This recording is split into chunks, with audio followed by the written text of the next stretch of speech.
My mom felt fine. Just because you look fine, just because you feel fine, doesn't mean you are fine.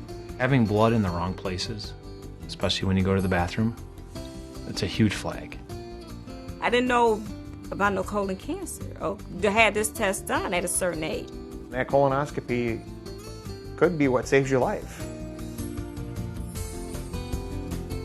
Major funding for My Health Counts is provided by the New York State Department of Health Cancer Services Program, your partner for cancer screening, support, and information. With foundation support by Aligning Forces for Quality, an initiative of the Robert Wood Johnson Foundation, and the John R. Oishei Foundation, a catalyst for change. Produced in partnership with the P2 Collaborative of Western New York.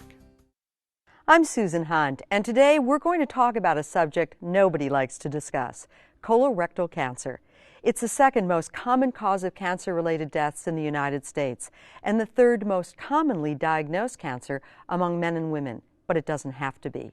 Every year, over 142,000 new cases are diagnosed, and over 51,000 people die of the disease. If everybody age 50 or older had regular screening tests, as many as 60% of those deaths could be prevented. Today, we'll show you how to take control of your health and reduce your risks. Colorectal cancer is one cancer that is preventable, treatable, and beatable. My mom felt fine. She looked fine, and 6 weeks from the day she was diagnosed, she died of colon cancer. Just because you look fine, just because you feel fine, doesn't mean you are fine. There were things going on in her body that we didn't know about, that had been going on for years. The doctors say that she probably had cancer anywhere from 8 to 10 years. But up until that point, cancer happened to other people. It wasn't our family. Anything her doctor told her to do, she did, but she didn't get the colon screening. My mom was 58 when she died, and you're supposed to get that screening at 50. The screening would have seen what we didn't from the outside. She didn't get the colonoscopy, whether she pushed it off or she didn't think it was important or her doctor didn't push back. You look at the outcome. What's a couple of hours of your time and maybe a little embarrassment or a little discomfort? I think if she knew the alternative, she would have done it. We missed Heather Lee reporting for us, but her family needed her much more. Heather has been dealing with a sad situation that many people can actually relate with. Mama Lee was always my biggest fan. I called her my walking business card because there was... I know what my mom went through, and I know what my family went through. I remind people to get colonoscopies, to listen to your doctor, to go to your doctor, to listen to your body, all of those things. As sad as it is, maybe we can all learn something from this. And my mom was always about teaching lessons, so I know that she...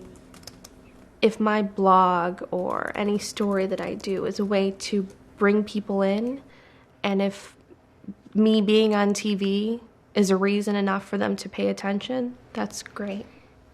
My mom, she always put us first. She wouldn't have it any other way.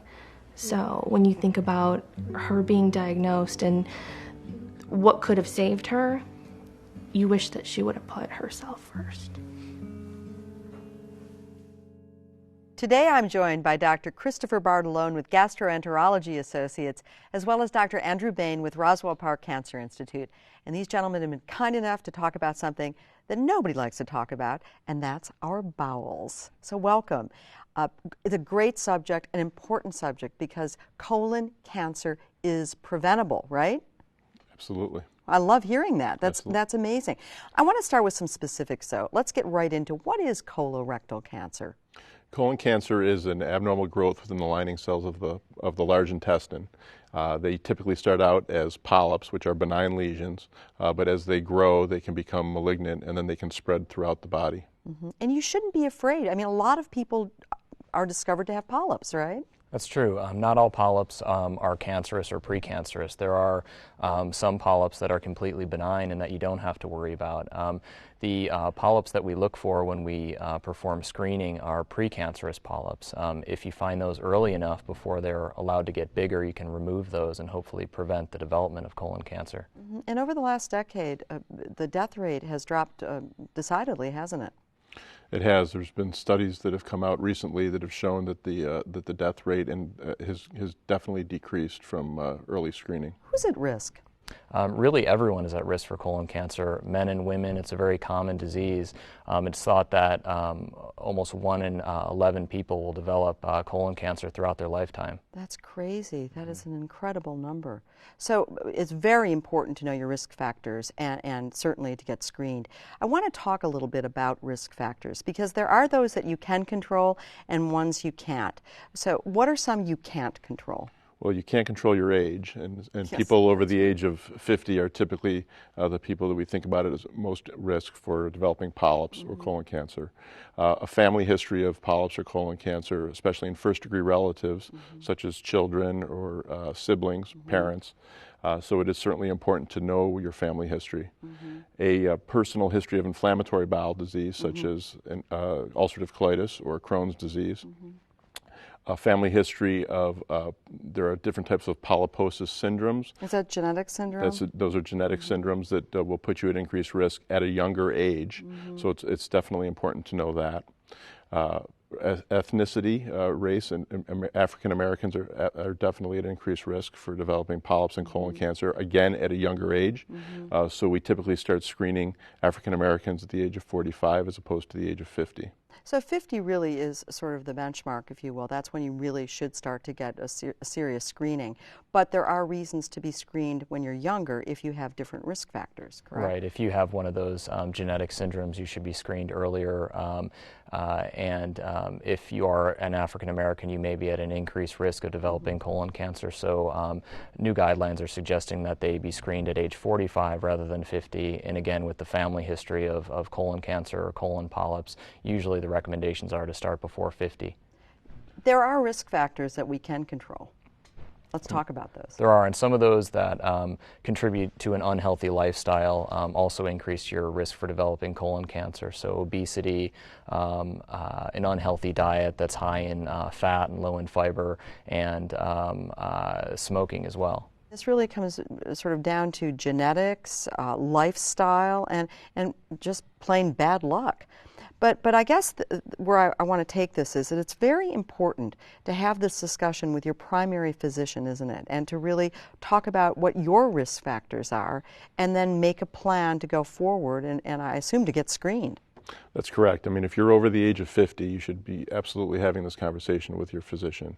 And if you're under the age of 50 and you know that you have a family history, then that conversation should also come up at one of your visits. Yeah, well, and you touch on something that's so important. I mean, you go into your doctor, and if you're not armed with the information, you can't really help him or her help you.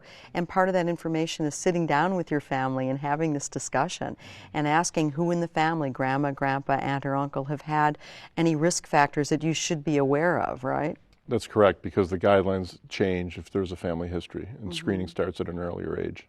Right. It's important to know your family history and to know what medical conditions and diseases your family members have had, because that can definitely increase your risk of developing those. And take that information and talk with your primary care physician so that they know, your personal history and your family history so that they can come up with the best screening program.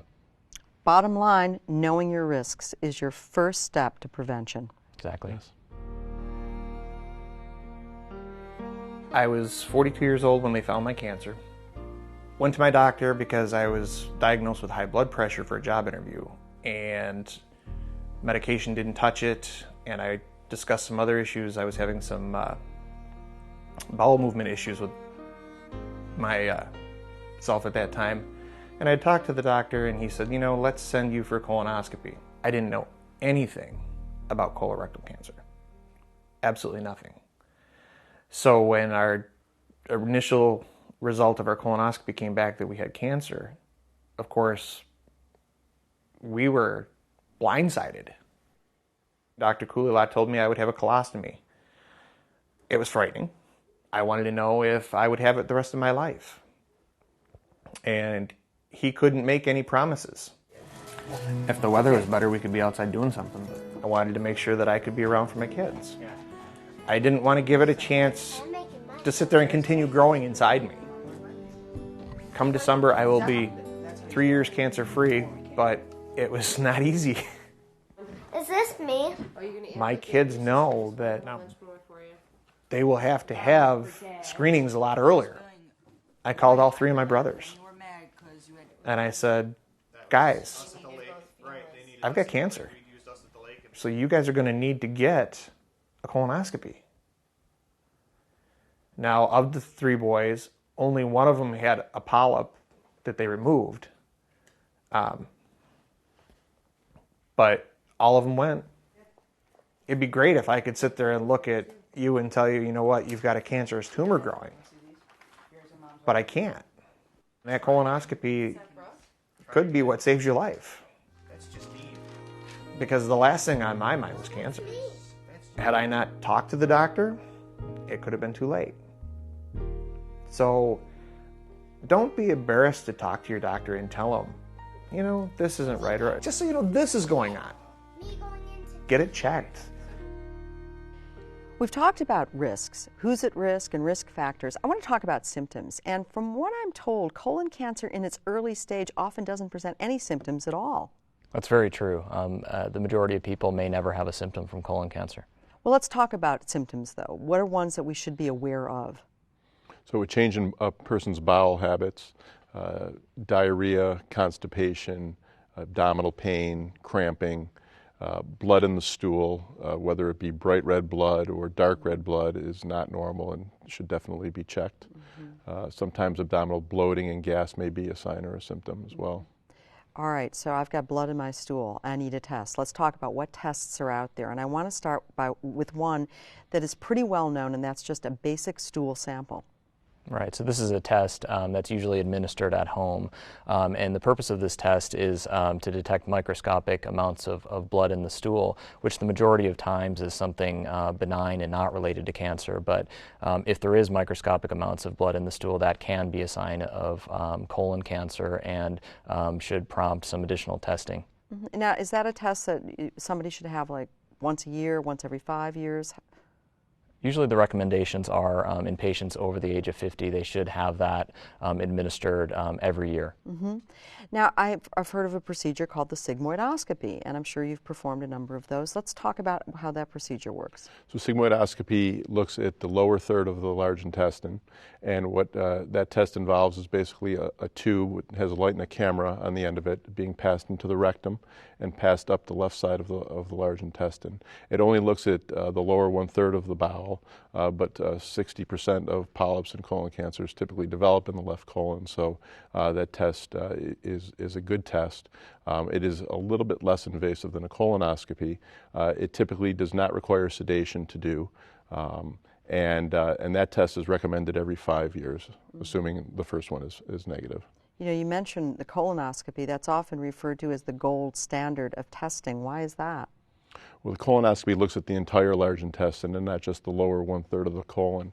And for that test, you're a person sedated for it, so they really don't remember much of the test. They don't feel much pain or cramping or bloating during the procedure.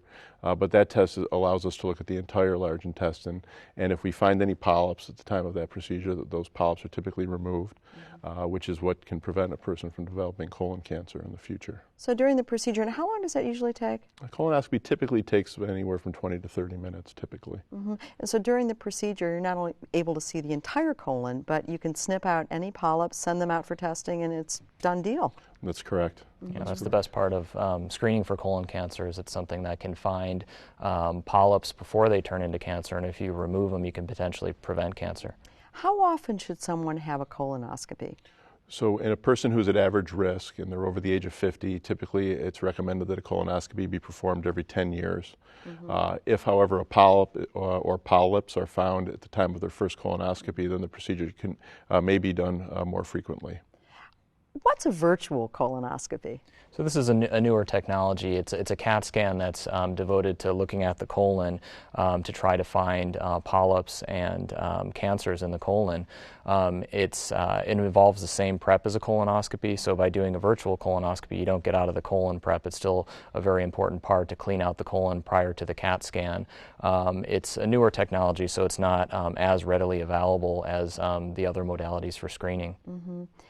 45% of people that should be screened aren't getting screened. Why? Are they embarrassed? Are they nervous? Are they scared? Is it all of the above? Tell me about that. I think it's all of the above. I think people are afraid of a colonoscopy. I think they're afraid of the invasiveness of the procedure. I think they're afraid of any pain.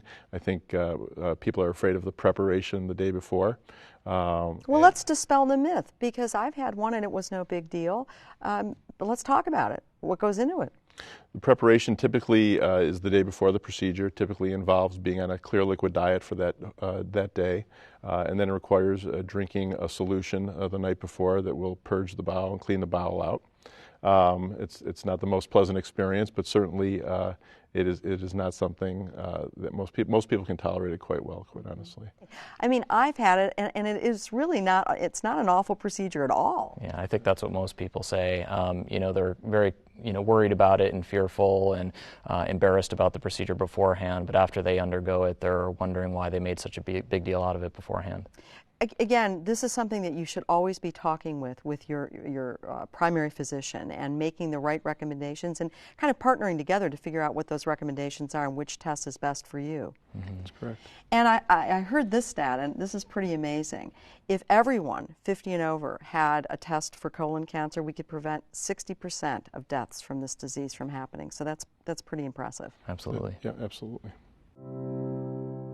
You don't talk about these things. Ladies don't talk about bathroom habits.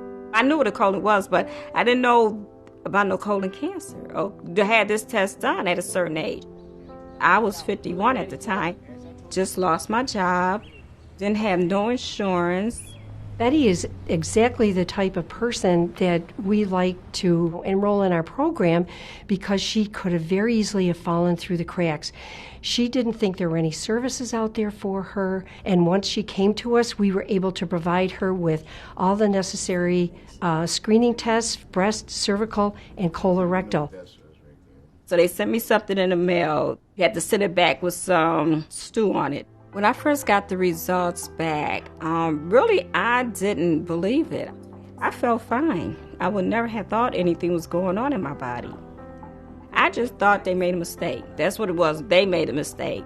I told her her test had come back positive, and it could be something as simple as hemorrhoids or diverticulitis, but it could be an early sign of colon cancer.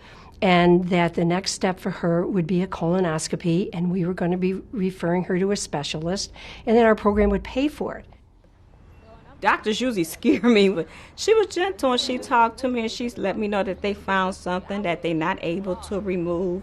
It was nothing to be alarmed about, but she did want to do the surgery. Dr. Dunn's associate, he came in and he talked to me, and he said, we just got the results back. He said, I got good news and bad news. I said, well, give me the bad news first. He said, well, we had to remove half of your colon. I said, well, then what's the good news? He said, but it wasn't cancerous. I thought it happened to everybody else but me, or somebody I know, and now I know it can happen to you. So that's why we have to get it tested. We have to be tested. Dr. Bartolone, I want to talk about the fact that you remove a polyp and you send it out for a biopsy and you find out there's an abnormality. Now what? So if the polyp is not benign and it is malignant, then the next step would be to send that person for staging. It might include a CAT scan, blood testing, and then after that we sit down with the patient, we have a conversation, and then determine what the best treatment plan for that patient is once those tests are performed. Well, we always know that an early stage is the best thing you want to hear about. But let's talk about the staging process, Dr. Bain. All right, so what you're trying to determine is how early or late the cancer is. Is this a small early cancer that's just located in the colon, or is this something that has advanced a little bit and has spread to other parts of the body? And staging is very important because it determines what treatments would be offered. Mm-hmm. Talk to me a little bit about what goes into developing a cancer treatment plan. So cancer care is very complicated, and it takes a number of different physicians, each with their own specialty, that join together as a team to treat the cancer. And this, for colon cancer, often consists of a surgeon, a medical oncologist to give chemotherapy, and oftentimes a radiation oncologist if it's a rectal cancer. Mm-hmm. Who serves as your point person for all of that? It could be your primary care physician, it could be your surgeon who you see first, or it could be your medical oncologist. I think the important thing is that everyone works together as a team and communicates with each other. When you talk about a treatment plan, what are some of the treatments that would be involved? Surgery usually plays a role in colon cancer, but again, the stage dictates what type of treatment should be offered. So surgery, chemotherapy, radiation, those are some of the treatments, and really in any order. Mm-hmm. I think it's probably very important for you to sit down, find out what your choices are, partner with your team, and determine what the right choices are for you, because everybody is different and every treatment plan is different. That's right, based on the individual patient and their medical problems and the stage of their cancer. That's what dictates the treatment. I think it's very important for the patient to be actively involved in the treatment plan. And oftentimes it's very helpful to bring somebody with them who's another set of eyes and ears to be listening and taking notes. Do you find that is helpful? I do. There are typically many members of a family that might come in and sit down and talk with the patient and myself. But it's obviously up to the patient what they feel most comfortable with. And is it okay to seek out a second opinion? Absolutely, and we usually encourage that and facilitate that by sending records somewhere if the patient would like. I think the more minds thinking about a problem, the better. So being proactive about preventing colon cancer starts with knowing your risk factors, talking with your primary physician and determining what the right test is for you, knowing your biological history, and also knowing, sitting down with your family and getting that kind of information. And then it allows you to be a lot more empowered when it comes to taking control. And we must be doing something right because the deaths from this cancer are declining. That's absolutely true. And do you think that's just because we're just more aware and we're doing more testing? More people are getting screened, which is the most important thing. And, screening is not just for those at risk, but just healthy people in general. And I'm sure that I'm preaching to the converted here, but I'm sure when you sit down with your patients, you're constantly reminding them that, okay, you've had this test today and you need to have it, in a year or 5 years or whatever. Absolutely. And I explain it to them and try to put them at ease with it. And many times that's what's successful in getting them to come in for the procedure. Well, I think we just hope we keep going down this path and that we continue to tackle this disease. We must be doing something right, as I said. Thanks, gentlemen. Thank you. I'm a guy, and I didn't think anything could happen to me. But, having blood in the wrong places, especially when you go to the bathroom, it's a huge flag. After a couple weeks, it didn't go away. So then it prompted me just to go see my doctor. So we got to find out where it's coming from. Small polyp that might be bleeding a little bit or something like that. As I said, John, it was really good that you had paid attention to your symptoms. Immediately, when he started doing the colonoscopy, there it was on the screen. I saw it. He goes, that's what we did not want to find. He said that it looks like a tumor. He goes, I definitely cannot remove it on this procedure. The most important step that John did was to go for that colonoscopy. That colonoscopy immediately found a cancer that was located in the rectum that was confirmed with the biopsy. When he said that I had stage 3 colorectal cancer, I thought it was the end of the world for me. And then you say, well, I can beat this.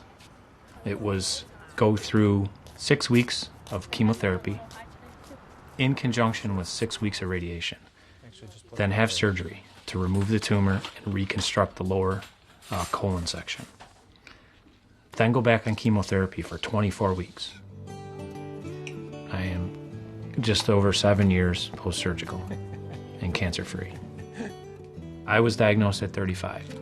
So 10 years prior to my age of diagnosis, my children have to get checked. These are all the starter wires. This one goes to alert. So my firstborn son has to be checked at age 25. Now that's going to be scary for them, and we've talked about it. And the way I look at it is, if I wasn't proactive, I would have missed out on their life. I have a lot of close friends that ran to their doctors when I was diagnosed. One person that's 50 or 51 that hasn't had a colonoscopy yet, if I can encourage them to go and they go through with it, that'd be awesome. Colorectal cancer was the cancer nobody talked about, even with their doctors not so long ago. Regular colorectal cancer screening or testing is one of the most powerful weapons for prevention. Colorectal cancer screenings save lives. Don't allow fear, uncertainty, ignorance, or embarrassment to be a roadblock. Talk to your doctor about what screening test is right for you, how often you should be screened, and schedule an appointment today. What are you waiting for? Do it for yourself. Do it for your loved ones. Remember, My Health Counts is an attitude. You have the power to take control of your health and reduce your cancer risks.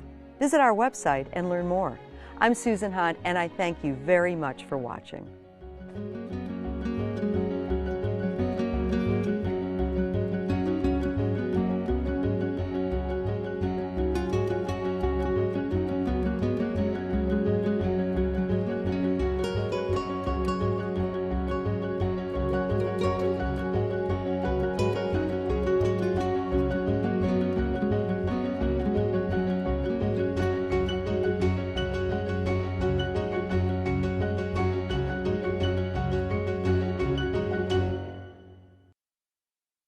Major funding for My Health Counts is provided by the New York State Department of Health Cancer Services Program, your partner for cancer screening, support, and information. With foundation support by Aligning Forces for Quality, an initiative of the Robert Wood Johnson Foundation, and the John R. Oishei Foundation, a catalyst for change.